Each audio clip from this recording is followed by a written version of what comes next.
Hey guys, thank you so much for all the support and love and prayers in the last 5 years that we've been here in Montenegro. So we're excited to share with you the next big step that we feel like God is leading us to in our ministry here. And that is buying a house. So buying a house would be awesome for our ministry. And I'm going to tell you just a few highlights. There's many. One is that we would have a place where we could host ministry events. Right now our church is around 40 to 50 people and we're kind of crammed in a upper room.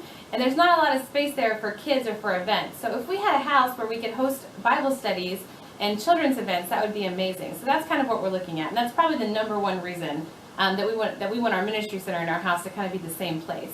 The second reason is that it saves us actually a lot of money for it to be the same place. Rather than renting a house and renting a ministry center, it's actually a whole lot better just to have it all in one place.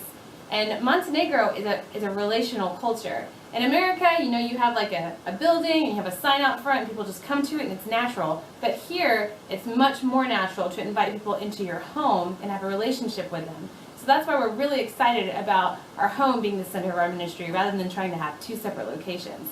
The third reason that would be great is it gives us a permanent reason for residency here. If you guys know anything about us, is that every year we struggle with our visa and to stay here. This would give us a reason to stay. If you own property in Montenegro, you automatically have a visa every year, which would be awesome. So what do we need? Well, we found out that buying a house in Montenegro is a little bit different than buying a house in the States. Here, you need at least 40 to 50% of the price of the house down when you buy. So that would be around $75,000 for us.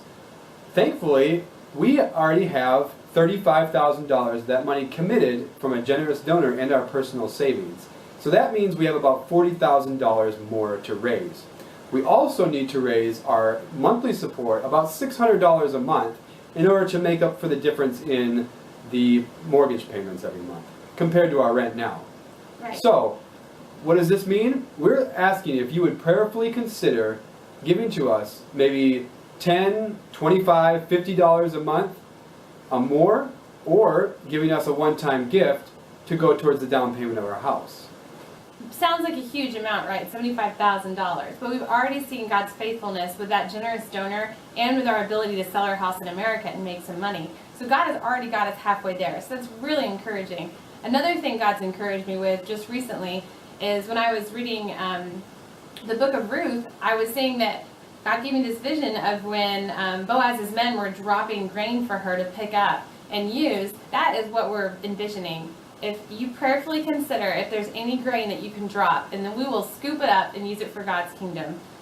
So we're so glad to have you guys in our life and for all the support and the prayers that we've gotten over these years that we've lived in Montenegro. We feel very loved. And thank you for taking the time to watch this video. We love you. Goodbye. Bye. Build your kingdom.